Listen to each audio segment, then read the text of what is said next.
Bonjour tout le monde, aujourd'hui on va parler de...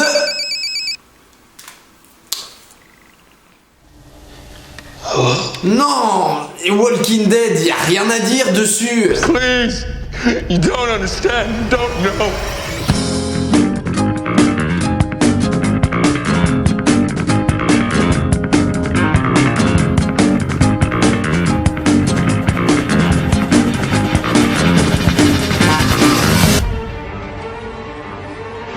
Y a rien à dire sur Walking Dead, c'est peut-être ce que vous vous disiez en cliquant sur cette vidéo. Eh bien, figurez-vous qu'il existe beaucoup de théories sur Walking Dead, dont plusieurs qui sont pas mal du tout. Et c'est donc ce qu'on va voir aujourd'hui.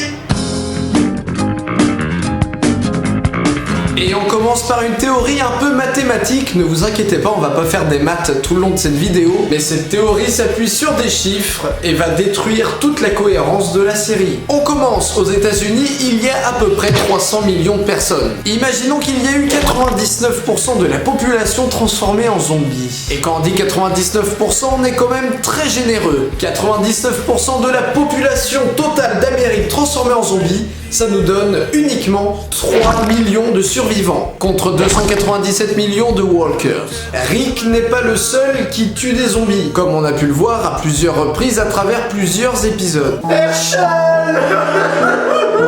Donc chaque groupe serait composé d'à peu près 20 personnes, ce qui nous donne au total 150 000 groupes. Chaque groupe va tuer 10 zombies par mois. Et bien on arrive au résultat de 360 millions de zombies tués en une année. Et la série a dépassé le cap des 1 an. Plusieurs années se sont écoulées, et ce depuis le premier épisode de la série.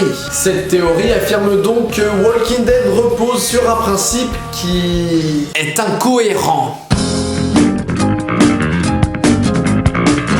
Éloignons-nous un peu des calculs savants qui nous prennent un peu la tête pour se relaxer devant un bon film d'animation. Pourquoi parler de Toy Story dans une vidéo faite sur Walking Dead? Eh bien figurez-vous que Toy Story et Walking Dead sont intimement liés. Vous êtes prêts? Je vais vous raconter une petite histoire. Les deux héros sont shérifs. Ils sont parfois grognons et sont leaders d'un groupe de marginaux. Leur meilleur ami est un agent de la loi un peu macho. Le héros a un gamin auquel il tient énormément. Mais il finit par s'attacher à son meilleur ami, ce qui ne plaît pas vraiment au héros. Ils finissent par se battre à côté d'un camion. Et le héros tue son meilleur ami, ce qui ne plaît pas à tout le monde. Le meilleur ami n'est pas vraiment mort, étant attaqué par une horde, pas très jolie à voir, et qui galère pour marcher. Quelqu'un a empoisonné le point d'eau. Le groupe arrive dans un endroit calme, dirigé par un leader très sympa aux premiers abords, qui fait souvent des discours sur un camion. L'endroit paraît parfait, mais le répit est de courte durée. L'endroit est en fait une prison parfaite.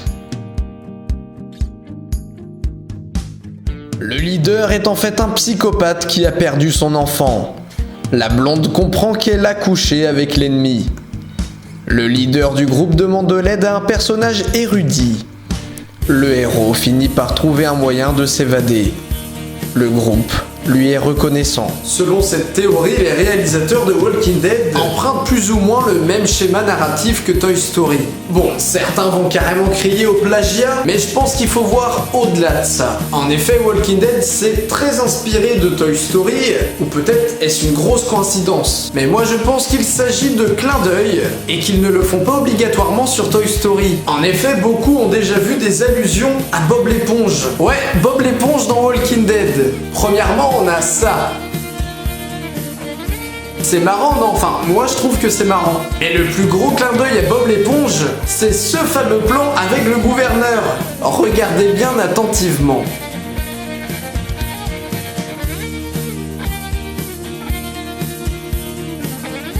Walking Dead a plagié Toy Story? Non, ma théorie à moi, c'est que Walking Dead adore faire des clins d'œil à Toy Story, à Bob l'éponge, et même aussi à Breaking Bad. Sauf que là, ça va loin.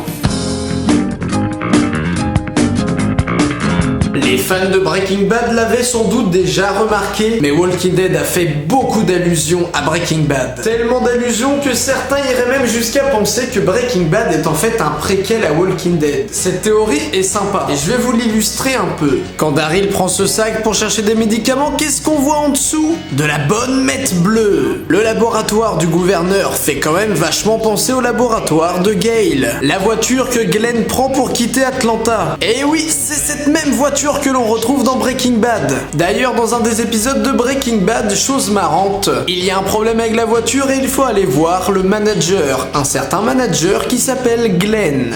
Oh, and make sure you talk to the general manager. His name is Glenn. Glenn.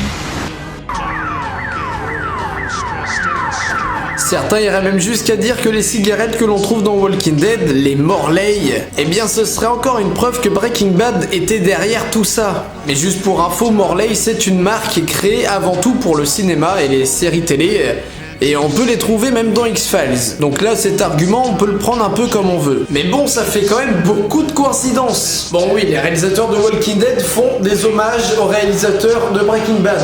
Et vice versa. Mais vous pourrez trouver beaucoup de théories sur internet essayant de prouver que Breaking Bad est le préquel de Walking Dead. Car il y a un argument que vous pouvez mêler à tout ce que je viens de vous dire juste avant. Vous savez, dans la saison 4, Daryl parle à Bess et lui raconte ce qu'il faisait avec Merle avant l'apocalypse. Et à un moment, il parle du fameux dealer de Merle. He pulls a gun, sticks it right here. I says, I'm gonna kill you, bitch. I'm gonna kill you, bitch. Oh, les fans de Breaking Bad, ça vous fait pas penser à quelque chose? Eh bien, ça peut faire carrément penser à Jesse Pinkman. C'est un peu sa signature de dire bitch. Bitch, bitch, bitch, bitch. Where's my money, bitch, bitch? Et puis, c'est un dealer. Est-ce que Daryl parlait réellement de lui? Eh bien, certains le pensent. Glenn, Daryl, le laboratoire, le sachet. Breaking Bad pourrait être le préquel de Walking Dead. Ou alors, il s'agit tout simplement de clin d'œil. À vous de choisir. Les zombies seraient-ils conscients dans Walking Dead? Bonne question. Selon Ginner, dans l'épisode qui se passe au CDC, toute la partie vivante, les émotions, les souvenirs et tout ça ont disparu. Tout ce que veut un zombie, c'est bouffer et rien d'autre. Pourtant, la série nous ouvre les portes à une réflexion plus large.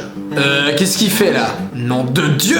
On dirait bien que certains rôdeurs ne rôdent pas tout à fait. J'imagine même pas le boulot énorme que ça doit être de gérer tant de figurants. Bon, les zombies peuvent faire ce qu'ils veulent en tant que figurants. On va essayer de ne pas présenter ça comme argument de cette théorie. Mais il y a des zombies qui sont au cœur de l'histoire et qui pourtant semblent assez intelligents. Vous rappelez-vous de la femme de Morgan? Elle arrive à aller jusqu'à chez elle. Et elle n'a pourtant pas oublié de savoir comment fonctionnait une poignée de porte. On a bien ici un rôdeur qui a une conscience ou un minimum de conscience ou alors un semblant de réflexe d'une vie antérieure. Et donc certains éléments n'ont pas été tout à fait effacés dans son cerveau et sont revenus à la vie avec elle. C'est comme lui là, il sait exactement comment défoncer une vitre. Il arrive à porter des trucs. C'est un zombie sur 1000 qui fait des trucs, mais c'est quand même ce un zombie sur 1000 qui nous intéresse.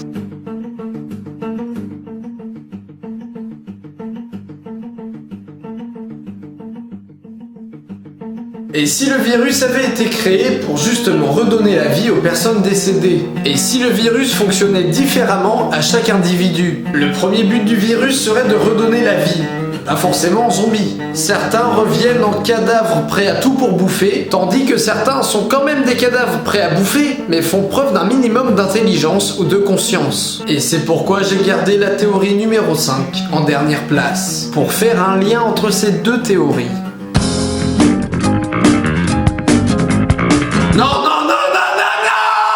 Je refuse de parler de ce coma. Non mais c'est vrai, les gens ils ont quoi avec le coma? D'abord Sacha, après Rick. C'est nul, archi nul comme théorie. Rick n'est pas dans le coma depuis le début. Et en plus Robert a dit non à cette hypothèse. Donc cette théorie est invalide.